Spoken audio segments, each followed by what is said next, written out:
아히도벨이 또 압살롬에게 이르되 이제 나로 하여금 사람 12,000을 택하게 하소서. 오늘 밤에 내가 일어나서 다윗의 뒤를 따라 저기 고나고 약할 때에 엄습하여 저를 무섭게 한즉 저와 함께 있는 모든 백성이 도망하리니 내가 다윗 왕만 쳐 죽이고 모든 백성으로 왕께 돌아오게 하리니 무리에 돌아오기는 왕의 찾는 이 사람에게 달렸음이라. 그리하면 모든 백성이 평안하리이다. 압살롬과 이스라엘 장로들이 다 그 말을 옳게 여기더라. 압살롬이 이르되 아렉 사람 후세도 부르라. 우리가 저의 말도 듣자 하니라. 후세가 압살롬에게 이르매 압살롬이 저에게 말하여 가로되 아히도벨이 여차여차히 말하니 우리가 그 말대로 행하랴. 그렇지 않거든 너는 말하라. 후세가 압살롬에게 이르되 이때에는 아히도벨의 베푼 모략이 선치 아니하니이다 하고 또 말하되 왕도 아시거니와 왕의 부친과 그 종자들은 용사라. 저희는 들에 있는 곰이 새끼를 빼앗긴 것 같이 격분하였고 왕의 부친은 병법에 익은 사람인즉 백성과 함께 자지 아니하고 이제 어느 굴에나 어느 곳에 숨어 있으리니 혹 무리 중에 몇이 먼저 엎드러지면 그 소문을 듣는 자가 말하기를 압살롬을 쫓는 자 가운데서 패함을 당하였다 할지라. 비록 용감하여 사자 같은 자의 마음이라도 저상하리니 이는 이스라엘 우리가 왕에 붙이는 영웅이요 그 종자들도 용사인 줄 알미니라. 나의 모략은 이러하니이다. 온 이스라엘을 단부터 브엘세바까지 바닷가의 많은 모래같이 왕께로 모으고 친히 전장에 나가시고 우리가 그 만날 만한 곳에서 저를 엄습하기를 이슬이 땅에 내림같이 저희 위에 덮여 저와 그 함께 있는 모든 사람을 하나도 남겨두지 아니할 것이요. 또 만일 저가 어느 성에 들었으면 온 이스라엘이 줄을 가져다가 그 성을 강으로 끌어들여서 그곳에 한 작은 돌도 보이지 않게 할 것이이다 하매 압살롬과 온 이스라엘 사람들이 이르되 아렉 사람 후세의 모략은 아히도벨의 모략보다 낫다 하니 이는 여호와께서 압살롬에게 화를 내리려 하사 아히도벨의 좋은 모략을 파하기로 작정하셨음이더라. 이에 후세가 사독과 아비아달 두 제사장에게 이르되 아히도벨이 압살롬과 이스라엘 장로들에게 여차여차히 모략을 베풀었고 나도 여차여차히 모략을 베풀었으니 이제 너희는 빨리 사람을 보내어 다윗에게 고하기를 오늘 밤에 광야 나루터에서 자지 마시고 아무쪼록 건너가소서 하라. 혹시 왕과 그 쫓는 자들이 몰사할까 하노라 하니라. 그때에 요나단과 아히마아스가 사람이 볼까 두려워하여 감히 성에 들어가지 못하고 에느로겔가에 머물고 어떤 계집종은 저희에게 나와서 고하고 저희는 가서 다윗에게 고하더니 한 소년이 저희를 보고 압살롬에게 고한지라. 두 사람이 빨리 달려서 바울임 어떤 사람의 집으로 들어가서 그 뜰에 있는 우물 속으로 내려가니 그 집 여인이 덮을 것을 가져다가 우물 아구를 덮고 찢은 곡식을 그 위에 널매 도무지 알지 못할러라. 압살롬의 종들이 그 집에 와서 여인에게 묻되 아히마아스와 요나단이 어디 있느냐. 여인이 가로되 그들이 시내를 건너가더라 하니 저희가 찾아도 만나지 못하고 예루살렘으로 돌아가니라. 저희가 간 후에 두 사람이 우물에서 올라와서 다윗 왕에게 이르러 고하여 가로되 당신들은 일어나 빨리 물을 건너가소서. 아히도벨이 당신을 해하려고 여차여차히 모략을 베풀었나이다. 다윗이 일어나 모든 백성과 함께 요단을 건널새 새벽에 미쳐서 한 사람도 요단을 건너지 못한 자가 없었더라. 아히도벨이 자기 모략이 시행되지 못함을 보고 나귀의 안장을 지우고 떠나 고향으로 돌아가서 자기 집에 이르러 집을 정리하고 스스로 몸매어 죽음에 그 아비묘에 장사되니라. 이에 다윗은 마하나임에 이르고 압살롬은 모든 이스라엘 사람과 함께 요단을 건너니라. 압살롬이 아마사로 요압을 대신하여 군장을 삼이니라. 아마사는 이스라엘 사람 이드라라 하는 자의 아들이라. 이드라가 나하스의 딸 아비갈과 동침하여 저를 낳았으며 아비갈은 요압의 어미 수르야의 동생이더라. 이에 이스라엘 무리와 압살롬이 길르앗 땅에 진치니라. 다윗이 마하나임에 이르렀을 때 암논 족속에게 속한 라팟 사람 나하스의 아들 소비와 로데발 사람 암미엘의 아들 마길과 로글림 길르앗 사람 바르실레가 침상과 대야와 질그릇과 밀과 보리와 밀가루와 볶은 곡식과 콩과 팥과 볶은 녹두와 꿀과 뻐더와 양과 치스를 가져다가 다윗과 그 함께한 백성으로 먹게 하였으니 이는 저희 생각에 백성이 들에서 시장하고 고나고 목마르겠다 함이더라.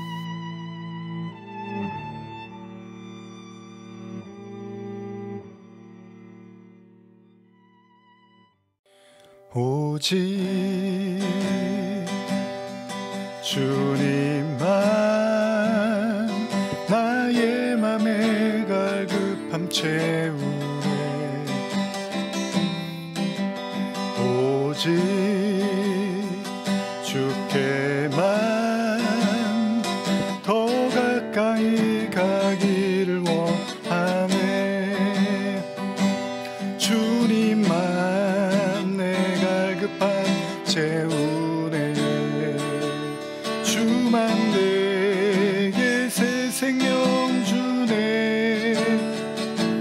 주만 기쁨 내 맘에 주시네. 나의 기도 응답하시네. 주님만 내 갈급함 채우네. 주만 내게 새 생명 주네. 주만 기쁨 내 맘에 주시네.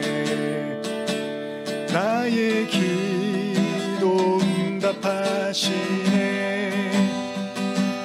주님만 내 갈급함 채우네. 주만 내게 새 생명 주네. 주만 기쁨 내 안에 넘치네. 나의 기도 응답하시네. 자, 오늘은 사무엘하 17장 말씀을 우리 함께 묵상하고자 합니다. 잠깐 우리 기도하고 말씀 또 묵상 나누겠습니다. 기도하시겠습니다. 하나님 아버지, 오늘도 주님의 말씀 앞에 섭니다. 다윗의 삶을 돌아보며 다윗이 얼마나 또 마냥 영광만을 누리며 산 것이 아니라 오히려 그의 삶에는 정말 고단하고 기구한 또 죄로 인해서 여러 가지 마음의 아픔을 가지고 또 살기도 하였습니다. 그럼에도 불구하고 하나님이 또 다윗을 지키시고 또 가르치시고 깨우치시는 그런 모든 모습들 속에서 어쩌면 성도의 길을 또 다시 생각해 보게 됩니다. 오늘 우리의 삶에 하나님이 미치는 영역, 또 우리의 삶의 이유, 목적 다시 한번 또 분명히 하는 시간 되게 하여 주시옵소서. 감사드리며 예수님의 이름으로 기도합니다. 아멘. 자, 오늘은 사무엘하 17장 말씀 함께 여러분과 묵상하고자 합니다.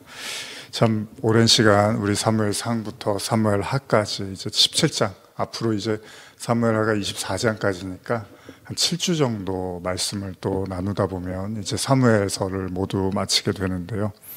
지금 제가 기도한 것처럼 그러나 우리가 사무엘상하를 이렇게 봐가면서 다윗이 우리가 알고 있는 것처럼 그렇게 화려하고 뭐 하나님의 은혜만 받고 날마다 뭐 걱정 근심 없이 살고 그랬던 삶이 아니라 사실 치열하고 도망다니고 쫓기고 하나님을 부르짖고 애타게 찾아야만 하는 그런 삶의 연속 속에 놓이게 됐습니다. 그런데 사무엘하로 가면서 이제 왕이 돼서 이제 정말 어떻게 보면은 마음껏 하나님의 영광을 보며 또 제사들이 있고 어떻게 보면 신앙인으로서 정말 그 어느 것 하나 부러울 것 없이 살 것처럼 보였는데 오히려 사무엘하 12장에서 범죄로 말미암아 이제 나랑으로 떨어지는 모습들을 우리가 나누게 됐죠. 그 이후에는 계속해서 또 이 범죄로 인한 다윗의 어려움들, 고통을 우리가 함께 보고 있습니다. 자, 이제 16장, 지난 시간에 나눴던 16장까지의 내용들, 결국 다윗이 아들 압살롬에 의해서 도망을 치게 되는 그런 신세가 되고, 심지어는 큰 모욕을 당합니다. 다윗이 궁에 남겨놓은 그 다윗의 첩들을 아들 압살롬이 범하게 되는 그런 일까지 보여지게 되죠. 그리고 물론 하나님의 말씀이 있었습니다. 하나님의 예언이 있었고 다윗에게 분명히 이런 일이 일어날 거라고 말씀을 하셨던 거죠. 그러니까 다윗이 정말로 한순간에 처참한 지경에, 참담한 상황에 이르게 된 것이죠. 그렇습니다. 압살롬이 이제 거의 다 성공해 가고 있는 것 같습니다. 그런데 압살롬에게 한 가지 아직 해결하지 못한 것이 있다면 당연히 아버지 다윗이 아직 건재하게 어딘가 도망 다니고 있지만 살아있다는 거겠죠. 압살롬은 이제 그 아버지 다윗을 어떻게든 이제 해결을 보고 싶었을 겁니다. 그래서 이제 오늘 17장을 나누는데 이미 이제 앞에서 말씀을 좀 쭉 들으셨겠지만 항상 그렇지만은 이 사무엘하도 굉장히 깁니다. 한 장 한 장이. 그래서 현대어 성경을 읽어드리면서 좀 일단은 우리가 내용은 숙지를 하고 있어야 돼서 제가 좀 많이 읽어드렸는데요. 오늘 17장도 결코 짧지 않습니다. 그래서 먼저 오늘은 시작하기 전에 한번 요약을 좀 줄거리를 한번 읽어드리고 그리고 말씀을 좀 나누는 게 좋지 않을까 생각을 해봅니다. 그래서 여러분들이 가지고 있는 성경 같은 거 보시면 이제 제가 가지고 있는 성경에 이렇게 요약한 내용들이 좀 있어서 17장에 대해서 이걸 한번 읽어드리면서 함께 나누고자 합니다. 당대의 최고의 모략가 아히도벨이 압살롬에 가담하고 있었던 까닭에 압살롬의 모반은 성공을 거두는 듯 보였다. 아히도벨은 지친 다윗 군대를 기습 공격하여 전멸시켜야 한다는 주장을 폈다. 과연 그의 모략은 탁월한 것이었다. 이때 압살롬 진영에 가담하고 있는 척했던 후세는 아히도벨과 정반대되는 모략을 제시했다. 압살롬이 후세의 모략을 받아들이자 아히도벨은 스스로 자결했다. 이런 내용들이 17장에 나옵니다. 그래서 제가 방금 말씀드린 것처럼 이제 다윗을 완전히 패배로 몰고 가고 이제 압살롬이 완전한 성공을 하기 위해서 해결을 해야 되는데 이제 그러기 위해서 이제 압살롬이 이제 전략가, 모략가들의 말을 이제 들으려고 하는 거죠. 근데 여기에는 아히도벨이라는 사람이 있었고 후세라는 사람이 있었죠. 근데 아히도벨은 다윗을 섬기다가 이전에 나눴지만 다윗에게 실망을 하죠. 다윗이 밧세바를 범하는 모습을 보고 실망을 해서 이제 압살롬에게 이제 간 사람인 거죠. 그러다 보니까 다윗에 대해서도 좋지 않은 마음이 있기 때문에 어떻게든 다윗을 제거하는데 자신도 어떤 노력을 하고 싶었을 거예요.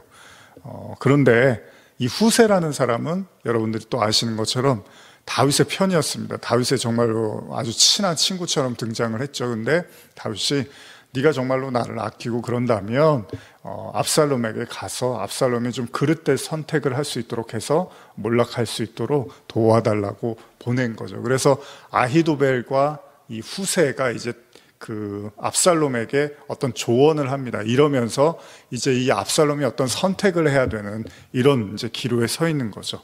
한번 현대어로 제가 17장 1절에서 3절까지를 좀 읽어보겠습니다. 다시 한번 내용들을 생각해 보시면 좋겠습니다. 압살롬이 지붕 위에 마련한 침실에서 후궁들과 자고 나오자 아히도벨이 압살롬에게 이어서 해야 될 일들을 제안하였다. 이제 제게 군사적인 전권을 위임해 주소서.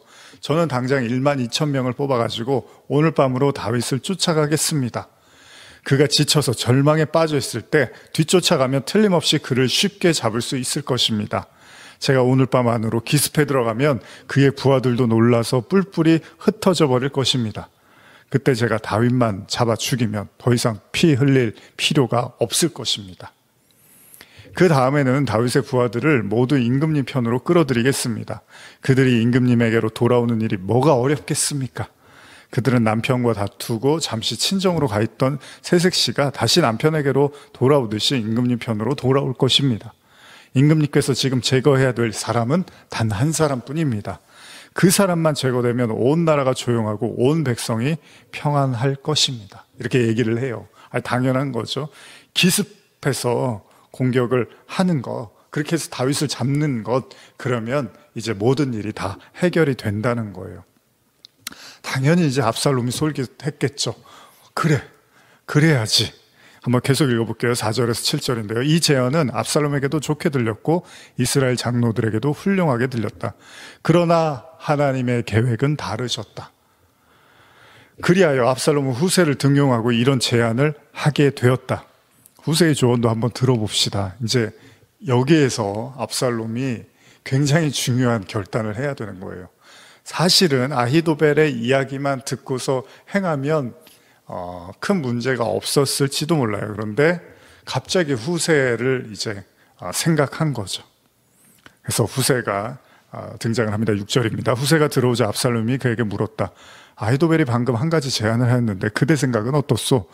우리가 아히도벨의 제안에 따르는 것이 좋겠소? 아니면 더 좋은 의견이라도 있소?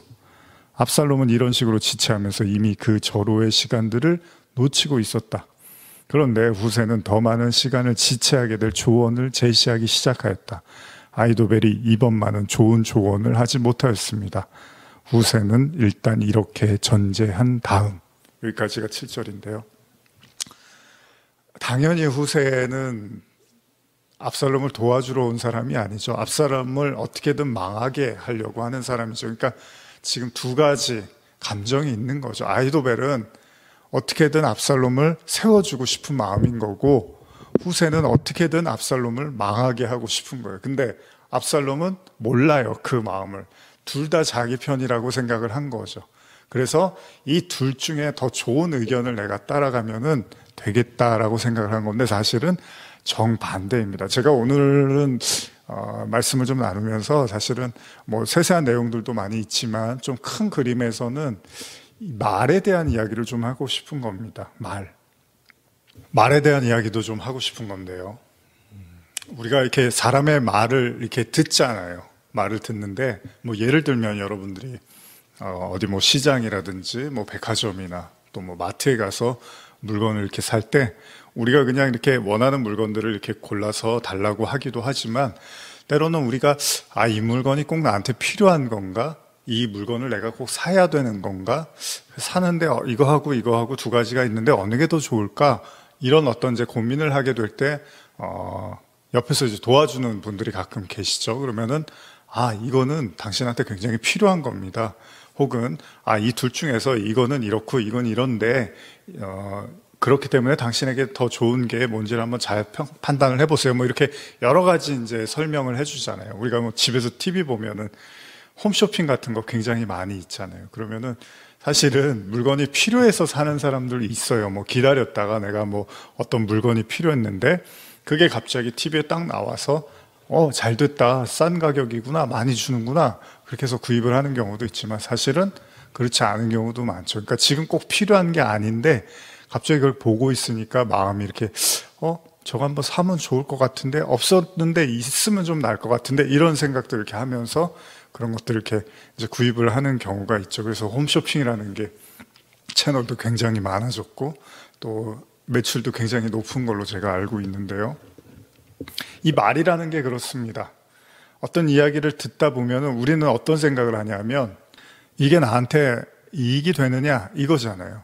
결론적으로는 그건 거예요. 지금 압살롬도 양쪽의 얘기를 듣고 어느 게 나한테 더 도움이 될 것인지를 생각을 하는 거예요. 그러나 제가 지금 강조하는 건 한쪽 이야기는 완전히 다른 측면의 이야기라는 거예요. 그러니까 압살롬을 세워주기 위해서, 살려주기 위해서, 왕이 되기 위해서 해주는 얘기가 아니라 완전히 압살롬을 망하게 하려고 의도적으로 하는 이야기인데, 압살롬은 이 둘 중에서 하나는 나한테 더 도움이 되겠지, 둘 다 비슷하지만 더 낫겠지라는 착각을 하고 있다는 겁니다.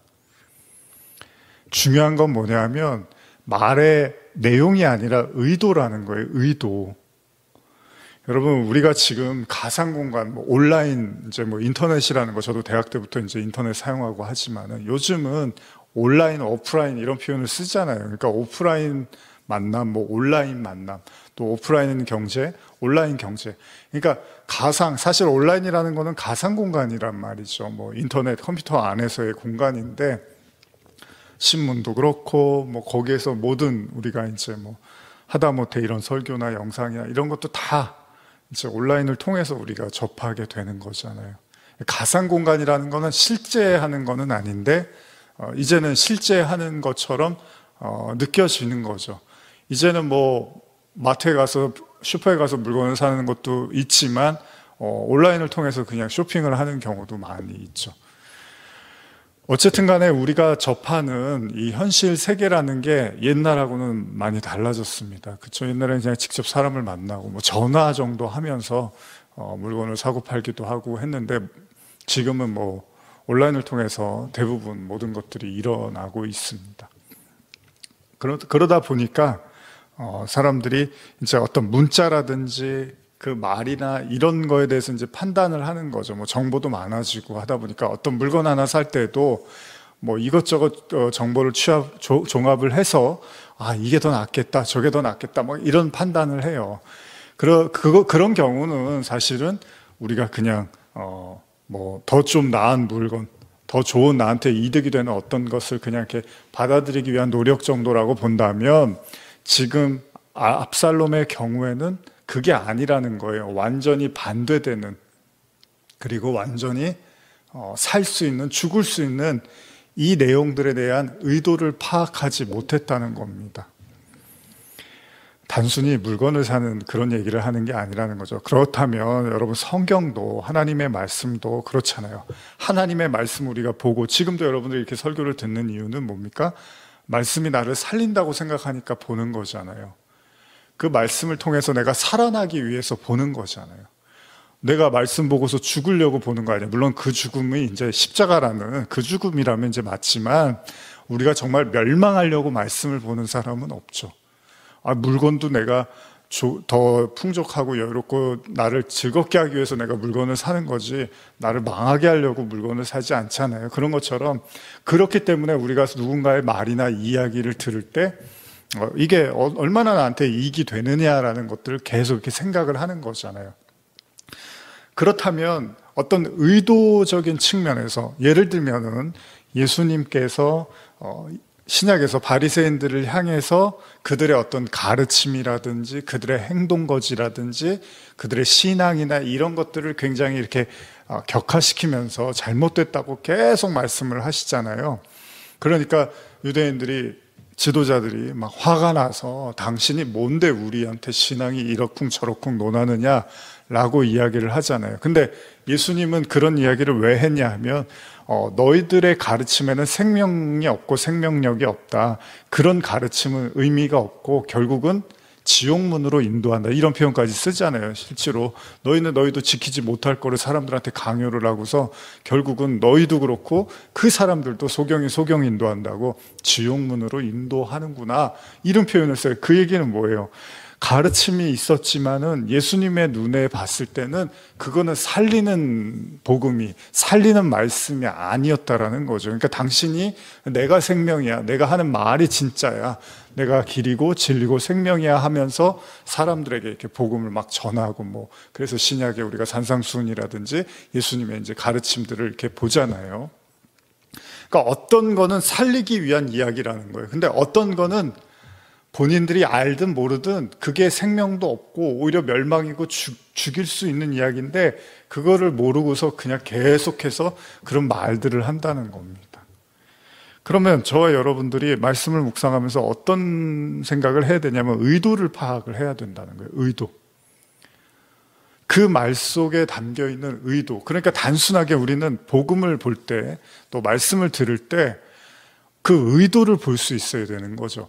저 말이 나한테 너무 듣기가 좋아. 내가 되게 힘들었는데 내가 너무 갑자기 저 이야기를 들으니까 내가 갑자기 희망이 생기고 기운이 나고 뭔가 내가 좀 이렇게 자신감이 생기는 것 같아.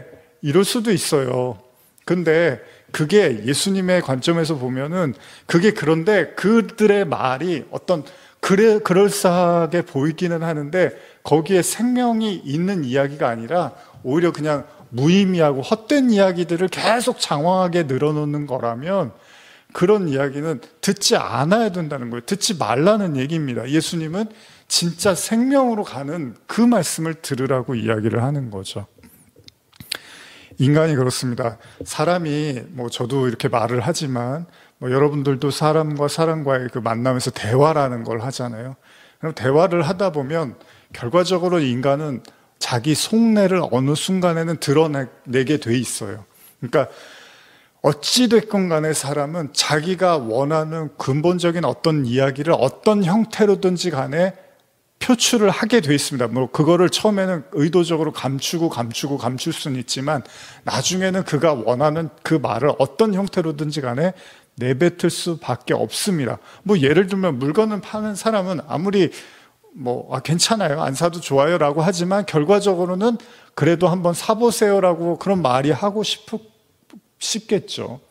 그런 것처럼 어찌됐건 간에 사람은 자기가 원하는 마음속에 있는 말을 하게 돼 있다라는 겁니다. 그런데 지금 압살롬이 이 후세의 조언을 듣고 또 아히도벨의 조언을 듣는 이 상황에서는 이 짧은 이야기만 가지고는 압살롬이 어떤 판단을 할 수가 없어요. 그러니까 결국은 압살롬은 그냥 다 믿어버렸어요. 그냥 이쪽도 믿어버리고 저쪽도 다 믿어버렸기 때문에 이 사람들 중에서 더 좋은 얘기를 들으면 되겠구나라고 생각을 한 거죠. 그런데 제가 굳이 오늘 이런 말씀을 나누면서 드리고 싶은 건 의도를 보셔야 된다는 겁니다.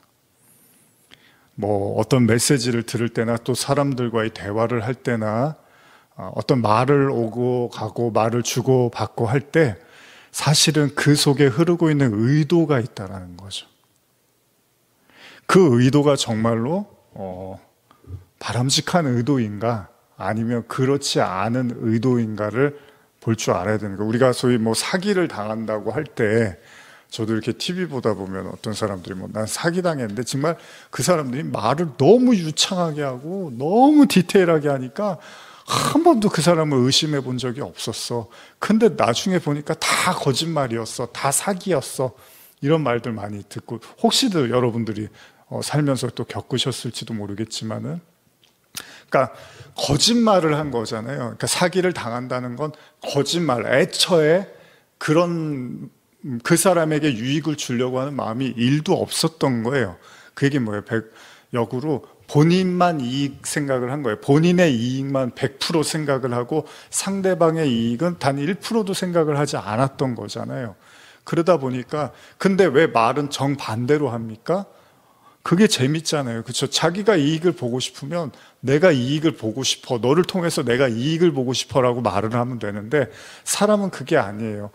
내가 이익을 보고 싶은데 상대방에게 그 사람이 이익을 볼 것처럼 이야기를 해요. 이거는 뭘 얘기하는 거죠? 이 모든 인간이 이익관계에서만큼은 쉽게 물러서지 않는다는 걸 알기 때문에 덫을 놓는 거잖아요. 내가 너에게 많은 이익을 줄게. 많은 이익을 얻게 해줄게. 그러니까 내 말을 들어. 그렇게 해서 그 사람에게 그 말을 확 물게 하는 거잖아요. 이것도 하나의 수잖아요. 수단이잖아요. 그러니까 이 무슨 얘기냐면 어차피 내가 이익을 보려고 하지만 이 세상의 모든 사람은 다 자기가 이익을 보고 싶어 해요. 어떤 형태로든지 간에 자기가 이득을 보고 싶어 한단 말이에요. 그걸 너무나 잘 알고 있기 때문에 그래, 너 이익 보고 싶지? 내가 이익을 보게 해줄게 라고 말을 하고서 결국은 그 사람의 모든 거를 다 뺏어가는 거잖아요. 그럼 복음의 논리도 그렇습니다. 하나님께서 우리에게 말씀을 주실 때, 하나님께서 우리에게 메시지를 주실 때, 그래요, 내가 너를 살리고 싶어, 내가 너를 구원하고 싶어, 내가 너를 사랑해 라고 말씀을 하시지만, 그렇다고 해서 하나님이 그러니까 너 하고 싶은 대로 하고 너 어떤 잘못해도 내가 그냥 못 본 척 해줄게. 너 그냥 네가 원하는 대로 다 해. 괜찮아 무조건 박수를 쳐주고. 그렇게 하지 않아요, 하나님은. 그렇죠? 어떻게 합니까? 내가 너를 되게 사랑하고 너를 내가 아끼는데, 그런데 그렇다 할지라도 네가 잘못한 것들에 대해서, 네가 실수한 것들에 대해서, 네가 죄악을 또 욕망을 가졌던 것들에 대한 반드시 인정과 깨달음과 고백을 해야 돼. 그리고 그것을 하나님 앞에 다 내려놓을 수 있어야 돼. 그게 내가 너한테 제시하는 사랑이야. 그럼 별로 달콤한 얘기가 아니란 말이에요. 근데 무작정 달콤한 이야기만 계속 늘어놓는 거예요. 만사 형통이고 무조건 오케이고 다 잘 될 거고 걱정 하나도 하지 말고, 이런 얘기를 계속 한다는 거는 뭐예요? 그 사람의 이익을 보게끔 해주는 것처럼 하면서 결국은 본인이 어떤 이익을 취하고 싶은 거겠죠. 말을 하는 화자가 그걸 알든 알지 못하든 간에 복음은 그렇게 진행이 돼가는 거예요. 그래서 예수님도 제자들에게 하나님의 아들로서의 복에 대한 이야기도 많이 하셨지만 동시에 예수님이 많이 하신 건 너희들이 당할 고난과 환난과 어려움들이 반드시 따를 거야 라고 예수님은 같이 말씀을 하셨어요. 오늘날의 기복주의 신앙의 문제는 뭐냐 하면 한 가지만 바라보고 가는 거예요. 복, 하나님이 내리실 복, 그 복을 위해서 살고 하나님이 그러면 모든 복을 다 주실 거야. 그런 복에 대한 이야기들로만 가득 찬 거죠. 그러다 보니까 결국은 예수님 뭐라 그래요? 그렇게 하면 그게 멸망하는 거야. 그런 얘기를 듣고 거기에 반응하고 그걸 쫓아가면 그게 망하는 거야. 진짜 복은 너희들이 십자가를 지고 나를 따르는 거야. 여러분들은 어떠십니까? 어떤 이야기에 감흥을 하시고 어떤 이야기에 이렇게 휘둘리십니까? 결국은 물론 오늘의 그 후세는 분명히 다윗을 돕기 위한 사람이기 때문에 사실 이런 이야기를 하는 걸 우리가 나쁘게 볼 수는 없습니다. 왜냐하면 압살롬은 멸망해야 되고 다윗은 다시 일어나야 돼요. 이게 하나님의 뜻이었습니다. 그렇기 때문에 어쩔 수 없이 후세는 이제 그런 어떻게 보면은 거짓말을 한 거잖아요. 한번 말씀을 좀 더 읽어보겠습니다. 사무엘하 17장 8절에서 13절인데요. 자, 후세가 말합니다. 자기의 의견을 말하기 시작하였다. 임금님의 부친이 어떤 분인지는 임금님께서 더 잘 아십니다. 그분은 일평생 군인으로 잔뼈가 굵은 역전의 용사가 아닙니까? 게다가 그의 부하들 역시 순전히 전쟁만 하던 직업군이들이 아닙니까? 그들은 마치 새끼를 빼앗긴 암곰처럼 싸우며 덤벼들 것입니다. 더구나 임금님의 부친은 뛰어난 전략가이기 때문에 밤중에 누구에게 기습당하도록 군인들과 함께 자지 않을 것입니다. 아마 그는 지금쯤 벌써 어떤 굴속이나 어느 은밀한 곳에 숨어 있을 것입니다. 그리고 요소마다 복병들을 매복시켜 놓았을 것입니다. 이제 겁을 주는 거예요. 그런데 그토록 위험한 곳으로 임금님의 군인들이 뭣도 모르고 달려다가 함정에 빠져서 혹시 소수나마 전사라도 한다면 그 여파가 어떻겠습니까? 온 백성은 대번에 압살롬의 군대가 패하였다고 수군되지 않겠습니까? 그러면 온 백성이 사기를 잃게 될 것입니다. 심지어 사자처럼 용맹스러운 장사들도 낙담해 버릴 것입니다. 임금님의 부친이 얼마나 백정백승의 용사요, 그의 부하들도 얼마나 역전의 용사들입니까? 이것은 이스라엘 백성이면 누구나 잘 아는 사실이 아닙니까? 그러므로 저는 이러한 조언을 드리겠습니다. 이제 말을 해요. 북쪽의 단에서 남쪽의 브엘세바에 이르기까지 온 이스라엘에서 전쟁에 나갈 만한 사람은 모조리 불러오십시오. 해변의 모래알처럼 많은 군대가 임금님 앞에 모일 때까지 계속 전국의 장정을 불러 모으십시오. 그런 다음에 임금님께서 친히 그 대군을 거느리고 진군하시면 틀림없이 승리하실 것입니다. 그렇게 되면 임금님의 부친이 어느 곳에 숨어 있든지 우리가 그를 쉽게 찾아내어 마치 온 대지에 내리는 아침 이슬처럼 기습해 버릴 것입니다. 그러나 그렇게 되면 그는 고사하고 그의 부하들 중에서도 살아남을 사람이 전혀 없을 것입니다. 혹시 그가 어떤 요새에 들어가 숨어 있다면 이스라엘 사람들이 모두 밧줄을 가져다가 그 성을 동여매어 끌어다가 강 언덕으로 빠뜨려서 그 자리에는 돌멩이 하나도 남아있지 않게 할 것입니다.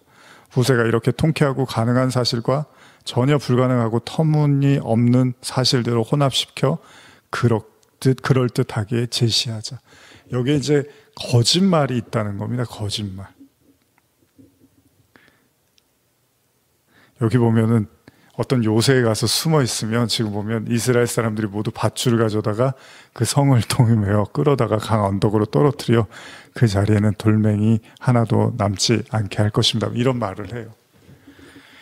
어쨌든 간에 이제 뭐 말도 안 되는 말을 막 지어서 하는데 희한하죠. 압살롬이 후세의 말을 듣는 거예요. 또 물론 여러분들 여기에도 이제 뭐 하나님의 일하심이 있겠죠. 근데 그러면서도 불구하고 뭔가 압살롬의 마음을 이렇게 빼앗기게 했던 뭔가 후세의 어떤 말이 있었던 것 같아요. 근데 그 중에 하나가 제가 지금 보면서도 느끼는 건데 여러분도 혹시 느끼셨는지 모르겠지만 뭐죠? 두려움입니다. 두려움.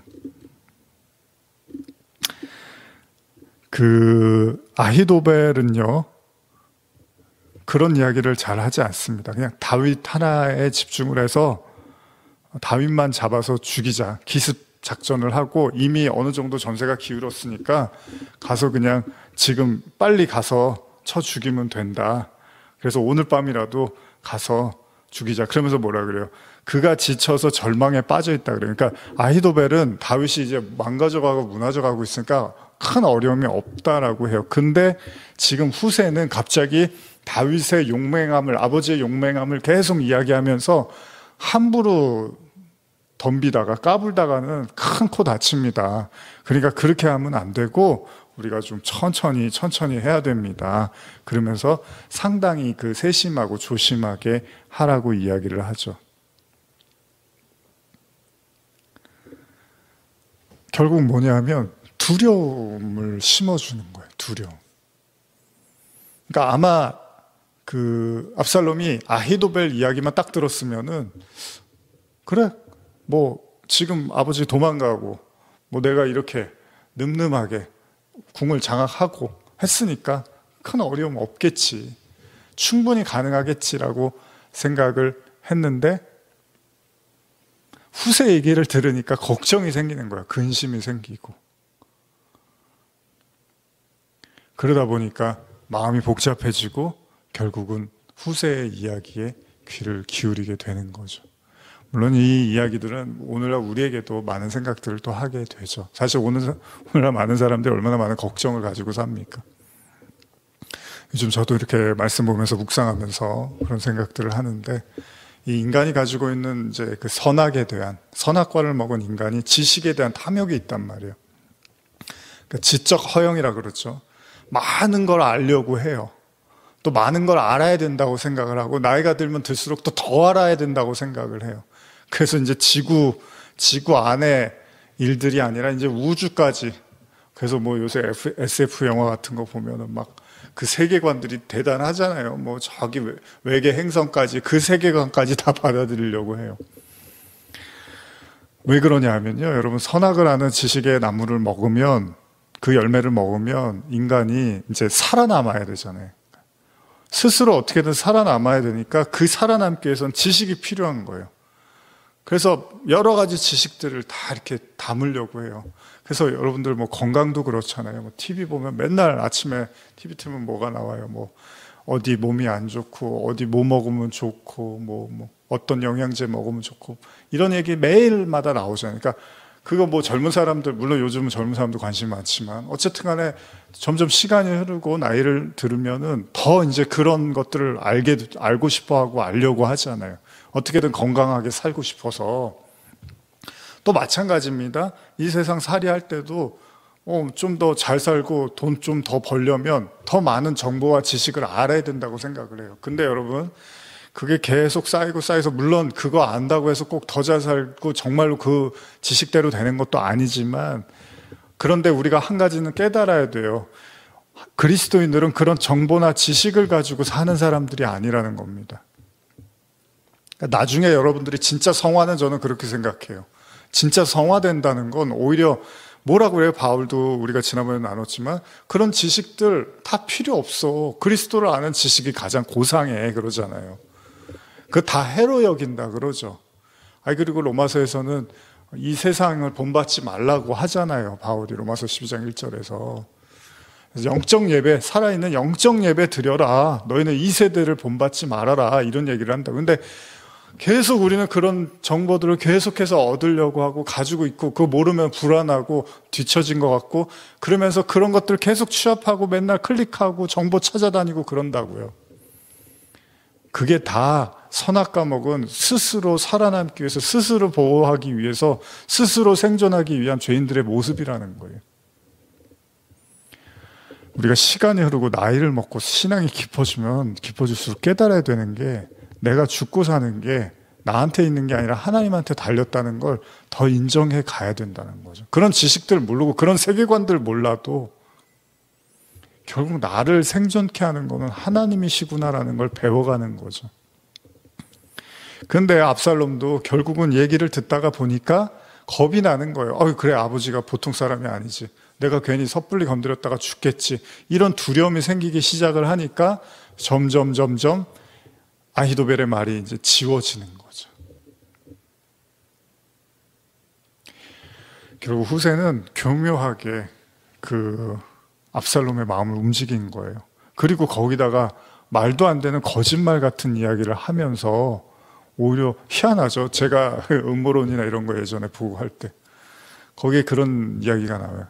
더 큰 거짓말일수록 더 잘 믿는다. 그런 얘기가 나오거든요. 사람들이 오히려 현실에 대한 실제 이야기는 잘 안 들으려고 하고 거짓말하고 막 과장되고 이렇게 포장된 말 있잖아요. 그런 말에는 막 우르르 달려가는 거예요. 근데 실제로 가보면 별것도 없어요. 근데 막 말을 그래서 우리나라는 그런 말 하잖아요. 목소리 큰 사람이 이긴다고. 그 목소리 크다는 말 속에는요, 진짜 목청이 큰 것도 있지만 거짓말도 있거든요.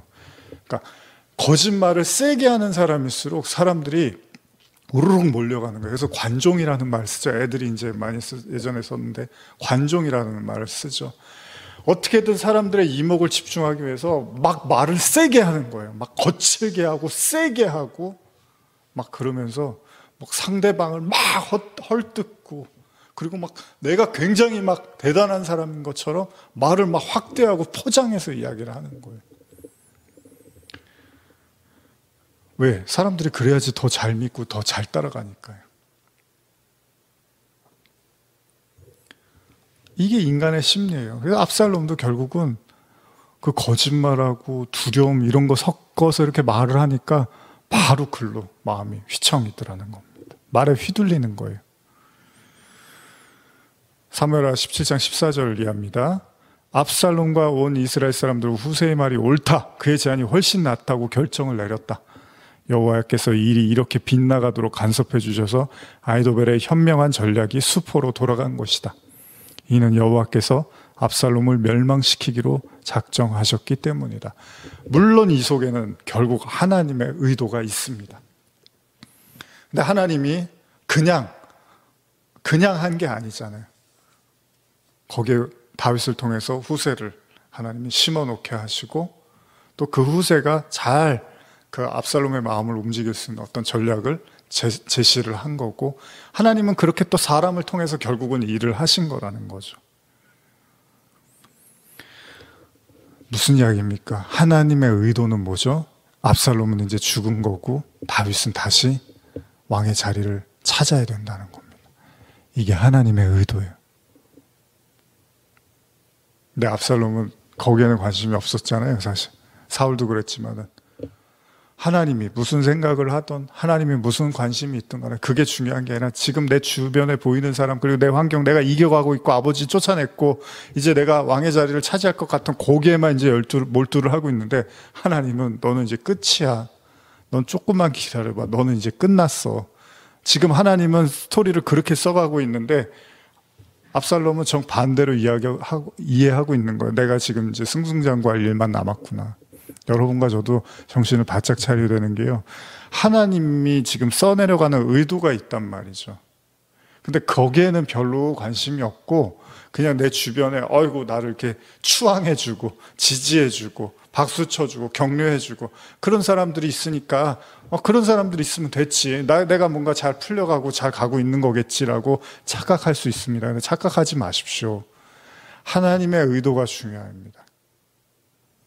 그래서 여러분 주변에 나단과 같은, 다윗도 그렇잖아요. 나단과 같은 선지자들이 있어야 되고 정확하게 하나님의 의도를 이야기해주는 사람들의 말에 귀를 기울여야 된다는 거예요.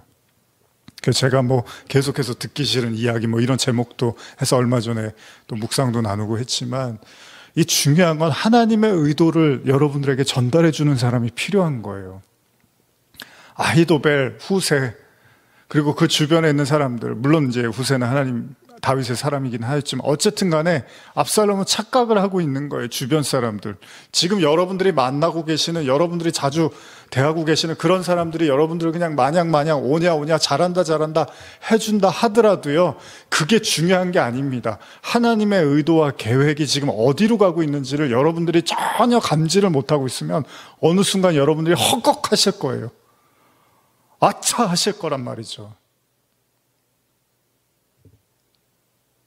그때는 어떻게 할 수가 없는 거예요.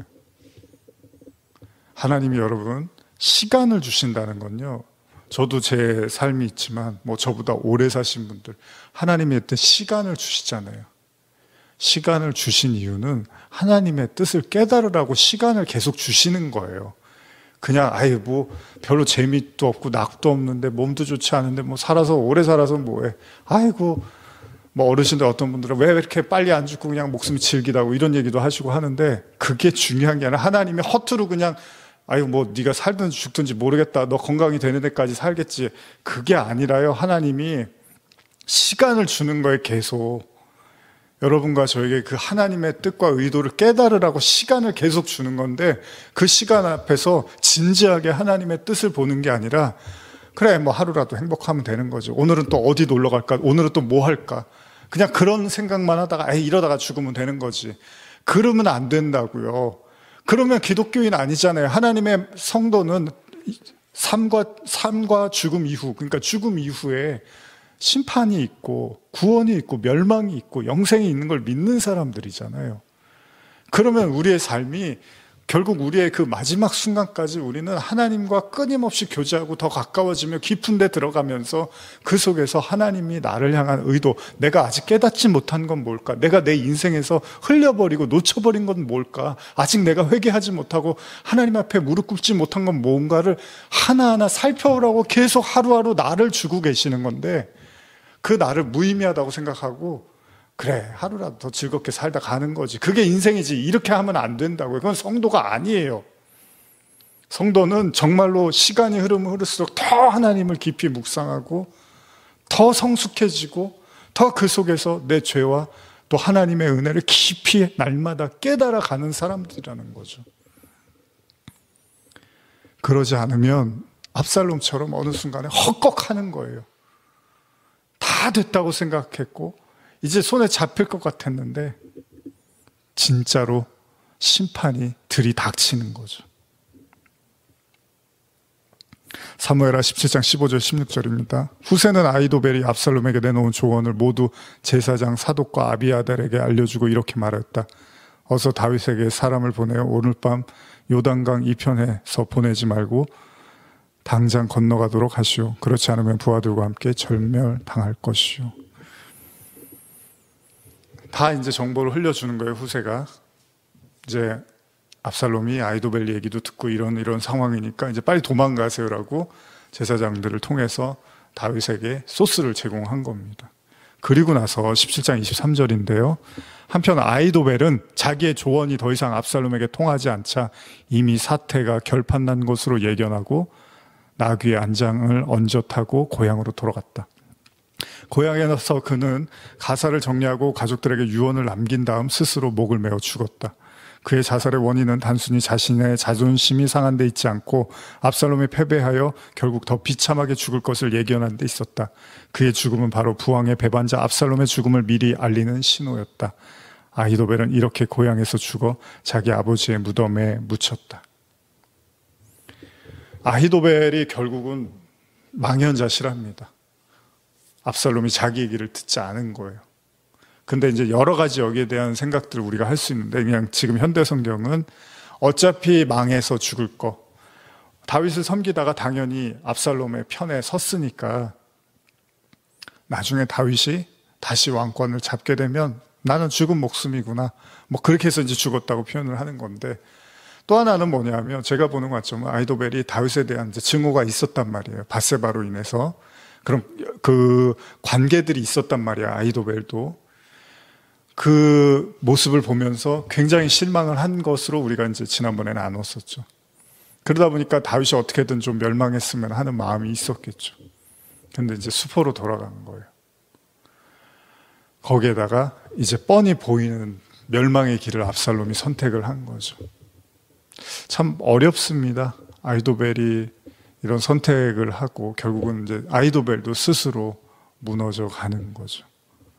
소위 우리가 뭐 줄을 잘 서야 된다고 하는데 결국은 압살롬 편에 선 것이 같이 멸망을 하게 되는 거죠. 그래서 여러분들도 잘 이런 말씀들을 보면서 정말로 압살롬은 생명이 있는 사람이 아니에요. 이미 압살롬은 하나님을 대적한, 그러니까 다윗을 대적한 것 자체가 이미 압살롬은 멸망의 길을 선택한 거잖아요. 사울이 다윗을 괴롭히듯이 지금 압살롬도 그런 거예요.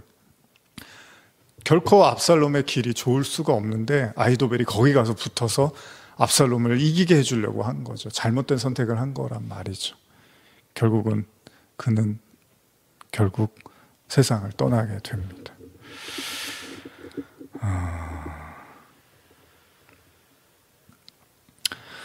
오늘 제가 이 17장 말씀을 좀 나누면서